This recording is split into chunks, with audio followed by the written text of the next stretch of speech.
Fala galera do Força Máxima, sejam bem-vindos a mais uma videoaula. Eu sou o professor Lúcio de Química e hoje eu vou conversar com a terceira série sobre o capítulo 11 de Química 1, beleza? Galera, esse capítulo vai começar a introduzir as ideias de ligações químicas, né? Por isso que ele é chamado de Ligações Químicas 1. Nesse capítulo a gente vai entender o que são as ligações químicas, por que os átomos se ligam e para que os átomos se ligam. E também vamos ver dois tipos diferentes de ligações químicas, tá bom? Então, começando. Vamos entender o que são as ligações e para que elas ocorrem? Na natureza, é muito difícil a gente encontrar átomos de algum elemento químico isolado. O que eu quero dizer com isso? É muito difícil encontrar elementos químicos puros na natureza. Por exemplo, um átomo de sódio sozinho na natureza. Então, um átomo, sei lá, um átomo de oxigênio sozinho na natureza. Geralmente, esses átomos são encontrados junto com outros átomos. A gente diz, então, que esses átomos eles estão fazendo ligações químicas. Ligações químicas são interações entre os átomos que, geralmente, que envolvem, em sua maioria, os elétrons desses átomos. Então, ligações químicas são interações entre átomos que envolvem seus elétrons, tá bom? E aí, por que esses átomos se ligam? Primeiro, é importante a gente entender isso, né? Para a gente entender por quê, para depois entender como. Então, por que eles se ligam? A gente diz que os átomos eles se ligam para obter estabilidade, ou seja, eles desejam ficar estáveis. E aí a gente precisa entender o que é estabilidade na química. Estabilidade na química, a gente teve que buscar ao longo do tempo diversos modelos para explicar o que era estabilidade.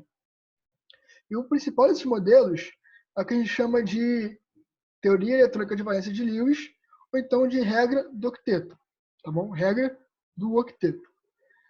Na natureza, como eu falei, era muito difícil de encontrar átomos de elementos químicos sozinhos, sem estarem ligados a outros átomos. No entanto, existe um grupo de átomos em que do qual a gente consegue encontrar os átomos que pertencem a esse grupo sozinhos na natureza. São os que a gente chama de gases nobres. Então, se olhar na tabela periódica, tem lá aquela última tabela, aquela última coluna da tabela, a coluna número 18, que é o que a gente chama de coluna dos gases nobres, né? A família dos gases nobres. Então, aqueles elementos ali daquela coluna, que são esses que estão aqui, ó, hélio, neônio, argônio, criptônio, xenônio e radônio, eles podem ser encontrados na natureza sem estarem ligados a nenhum outro átomo. E, na verdade, ele é muito difícil fazer com que esses átomos se liguem a alguém, né? Demanda grande energia. Tanto que é por isso que eles são chamados de gases nobres, porque eles não reagem muito fácil com outras substâncias. Eles não se ligam muito fácil a outras substâncias. Bom, e já que esses caras eram encontrados sozinhos, sem estarem ligados, a gente chegou à conclusão de que eles eram estáveis. O que eles tinham em comum para serem estáveis? Tirando o hélio, que é uma restrição da regra do octeto, que leva essa regra, inclusive, a ser chamada de regra do octeto e do dueto, todos os gases nobres têm 8 elétrons na camada de valência. A única exceção é o hélio, como eu disse, que na verdade tem 2.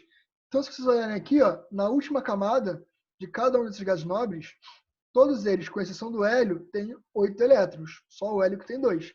Então, a gente assumiu como critério de estabilidade esse, ter 8 elétrons na camada de valência. Né? Foi o que a gente chamou de regra do octeto ou dueto. Por isso, a gente passou a definir, a dizer que os átomos se ligam quimicamente para obedecer à regra do octeto ou dueto, para ter na sua camada de valência 8 elétrons, ou 2, no caso de alguns elementos mais próximos do hélio. Então, a gente pode observar certas tendências em alguns elementos químicos, ou em um grupo de elementos químicos, certas tendências de maneiras que eles se ligavam para obedecer essa regra.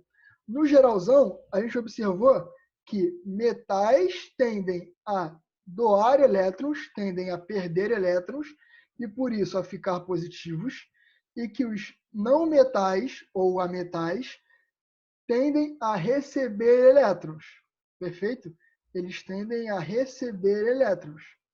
Então, metais, de uma forma geral, perdem elétrons e ametais, de uma forma geral, ganham elétrons.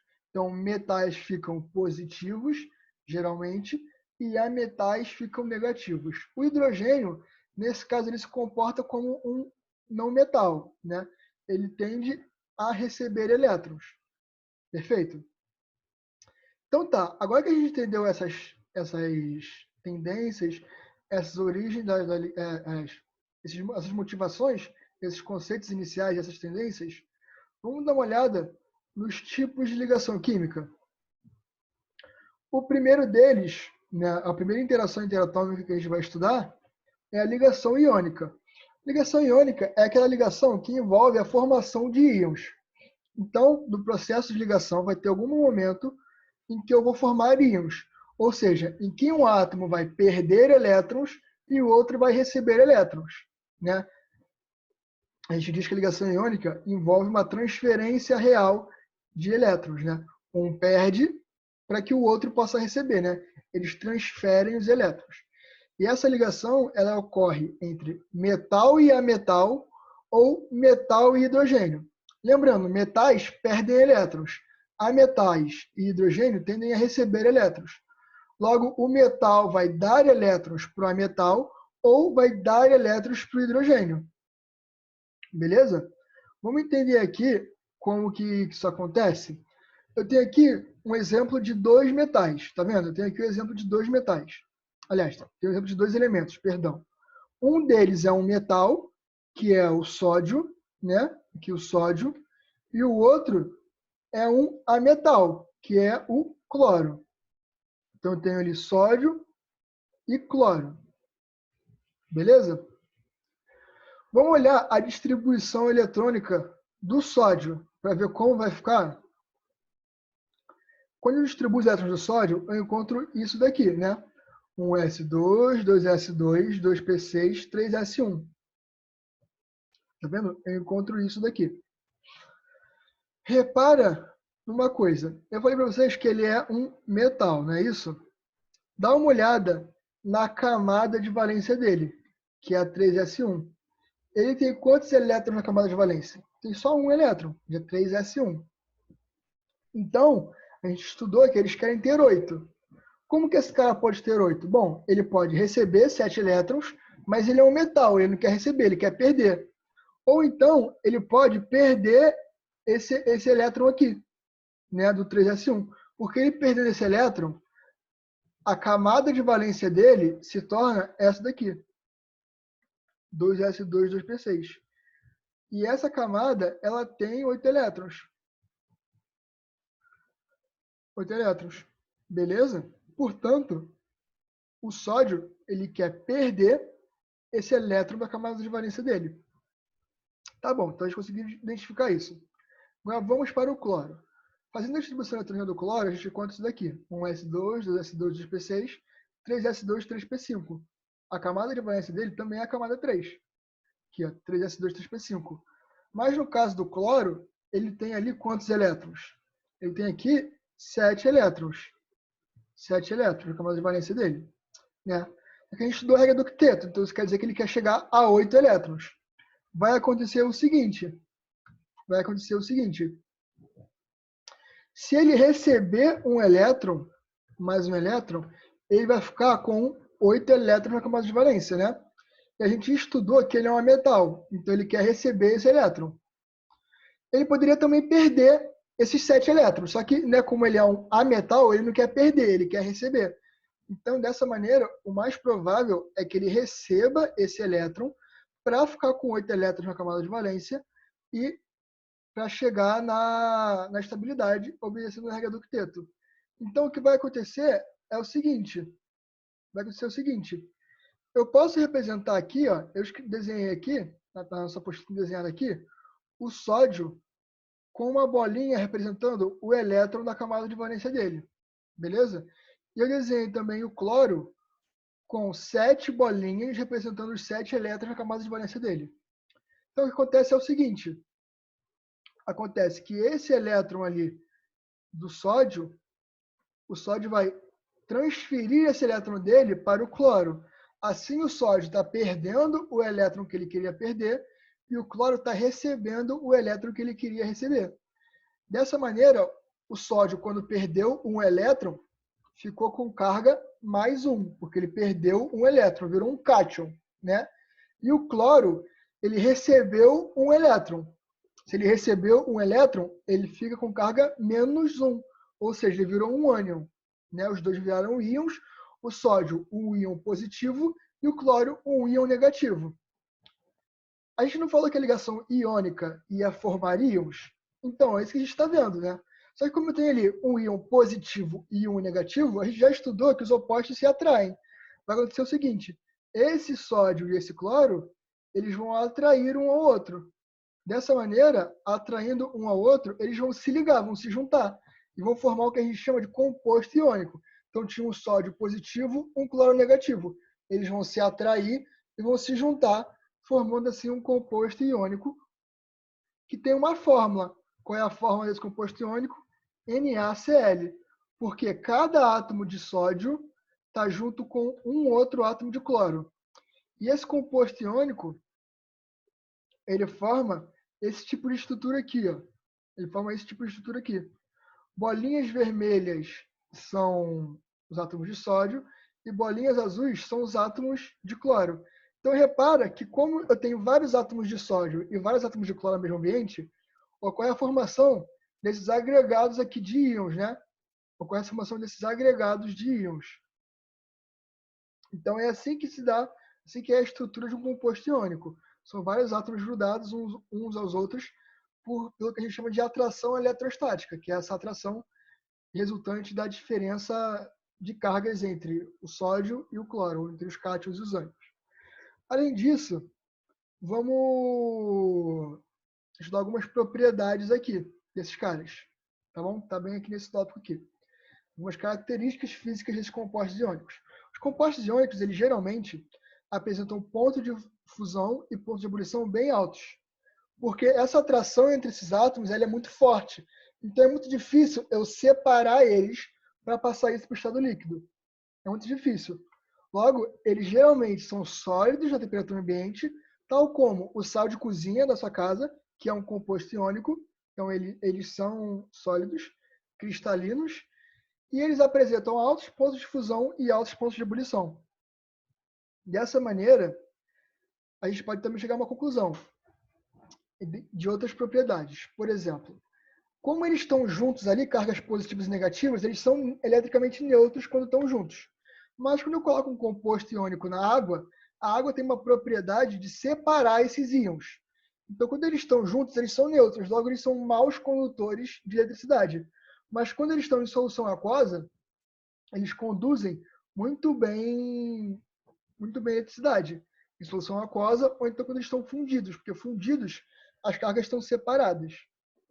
Eles também geralmente são duros e são quebradiços. Então é muito fácil eu pulverizá-los, tá bom? Então, compostos iônicos geralmente são sólidos na temperatura ambiente, né? Sólidos cristalinos, têm altos pontos de fusão e ebulição, são maus condutores de eletricidade no estado sólido, porém no estado aquoso e no estado líquido, né? No estado fundido, eles são bons condutores de eletricidade. Vamos dar aqui uma olhada agora em outros exemplos de ligações químicas, aliás, em outros exemplos de compostos iônicos. Por exemplo, imagina que eu quero fazer a ligação aqui entre o cálcio e o flúor. Quando eu faço a distribuição eletrônica do cálcio é um metal, eu reparo que ele tem 2 elétrons na camada de valência. Ele tem ali, ó, 2 elétrons na camada de valência dele. Se ele é um metal que tem 2 elétrons na camada de valência, então ele quer perder esses 2 elétrons. Já o flúor, eu acho aqui que na camada de valência dele, ele tem 7 elétrons. Se ele tem 7 elétrons, ele quer ganhar 1. Então eu tenho aqui um cálcio perdendo 2 elétrons e um flúor ganhando 1 elétron. Vai ser o suficiente? Pensa comigo. O cálcio tem 2 elétrons, o flúor quer receber 1. Então, 1 elétron do cálcio passa para o flúor. Dessa forma, bom, o cálcio doou 1 elétron e o flúor recebeu 1. Então, o flúor está satisfeito, mas o cálcio não. Ainda falta para o cálcio dar mais 1 elétron.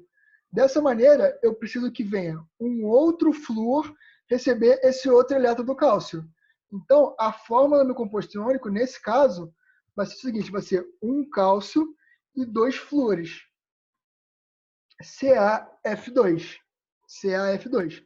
Porque um cálcio está perdendo 2 elétrons e cada flúor aqui, por isso F2, tem 2 flúores, então cada flúor está recebendo um elétron do cálcio.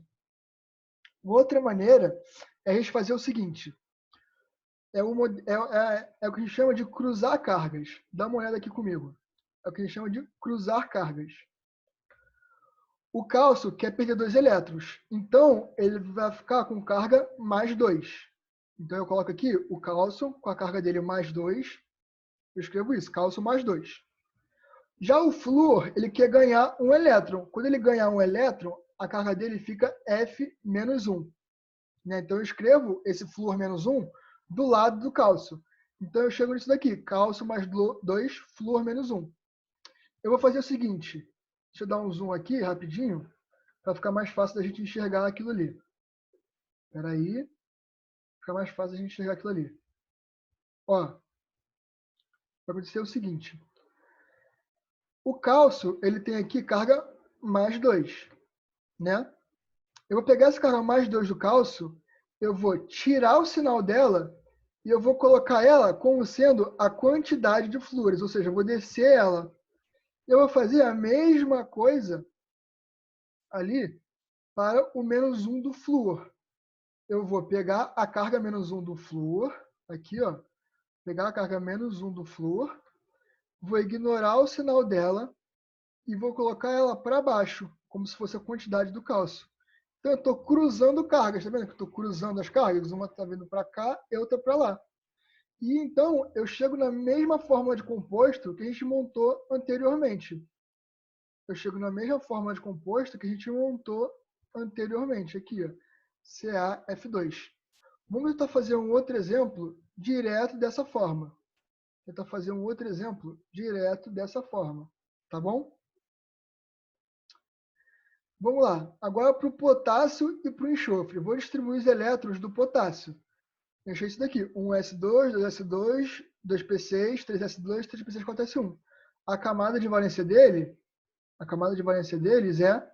dele no caso do potássio, é a 4s1. E ele é um metal, ou seja, ele quer perder esse elétron.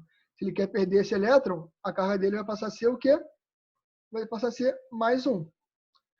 Agora, para o enxofre, 1s2, 2s2, 2p6, 3s2, 3p4. A camada de valência dele aqui, ó, tem 6 elétrons. 2 mais 4, 6. E ele é um ametal. Então, se ele tem 6 elétrons para chegar a 8, faltam 2, né? Faltam 2. Então, ele quer receber 2 elétrons. Então, a carga dele vai ficar menos 2. Coloco ali o S menos 2 do lado do potássio. Então, eu vou pegar o mais 1 do potássio e esse mais 1 vai virar a quantidade, lembra? Vai virar a quantidade do... Vai virar a quantidade de enxofre. Então, eu vou ter S1, né? Pegar esse mais 1 e vou cruzar ele. Ele vai descer ali. Aqui, ó. Ele vai descer. Beleza? Aqui. Descer, vai ficar S1.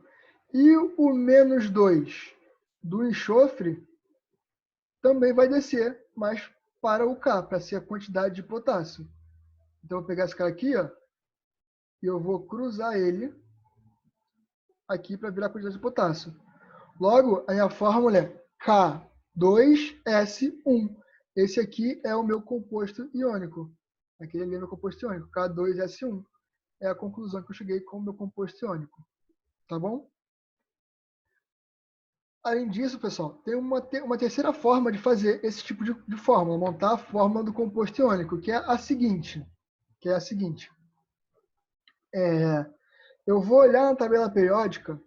Lembra que na tabela periódica, para os elementos representativos, né, que são 1A, 2A, 3A, 4A, 5A, 6A, 7A, essa família, esse número da família, 1A, 2A, 3A, indica a quantidade de elétrons na camada de valência.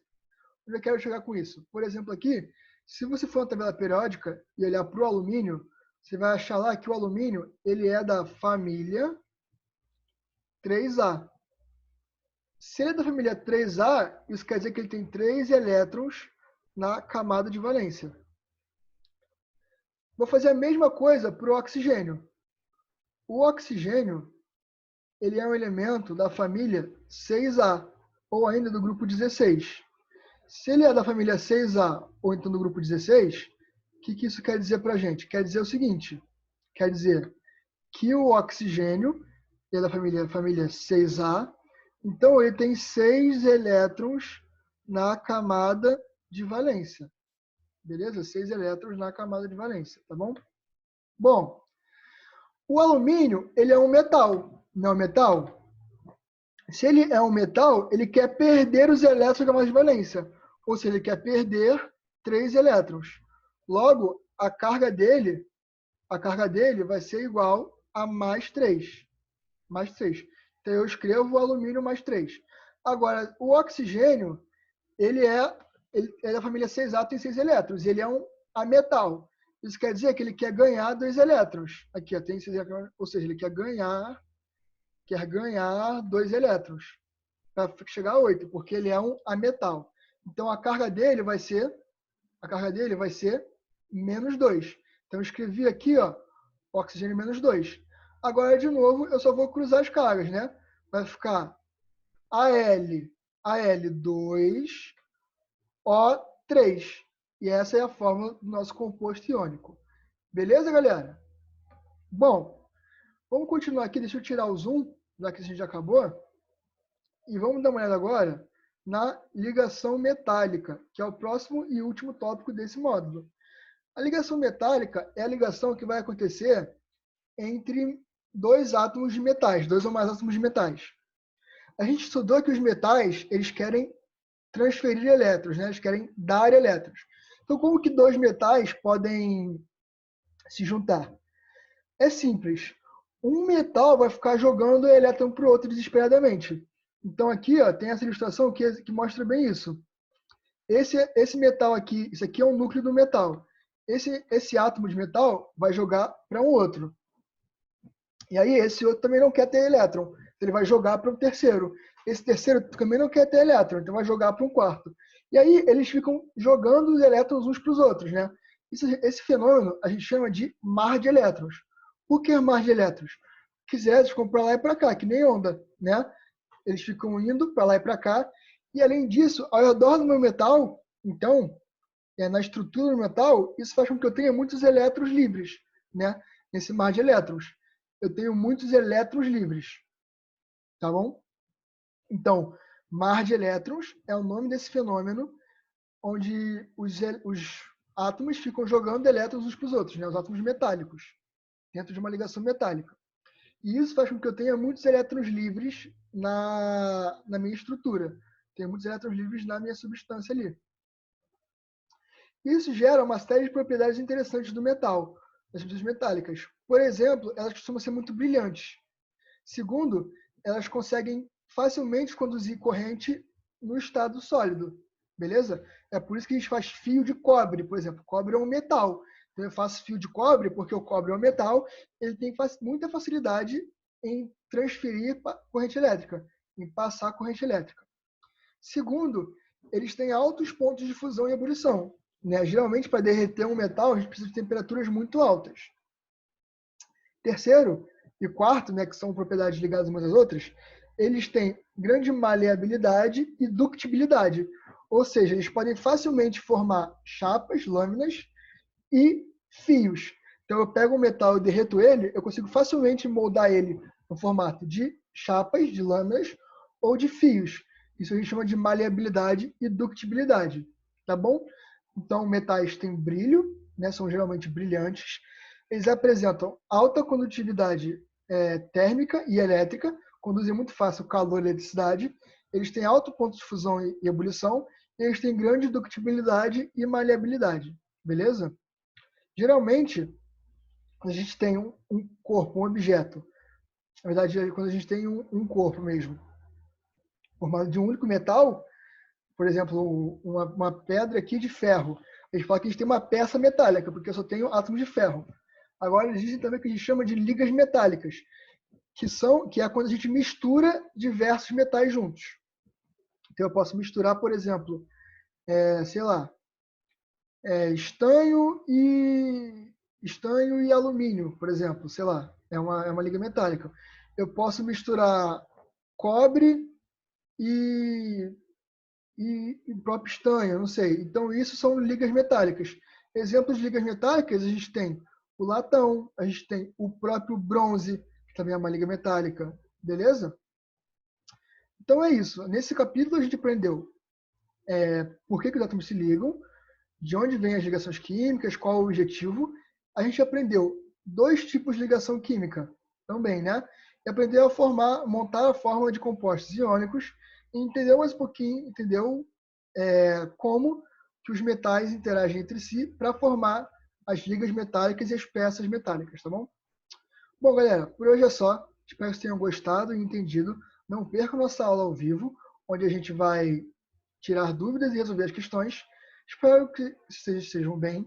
Desejo a todos vocês que tomem cuidado e que estudem bastante, beleza? É isso. Um abraço. Tchau, tchau.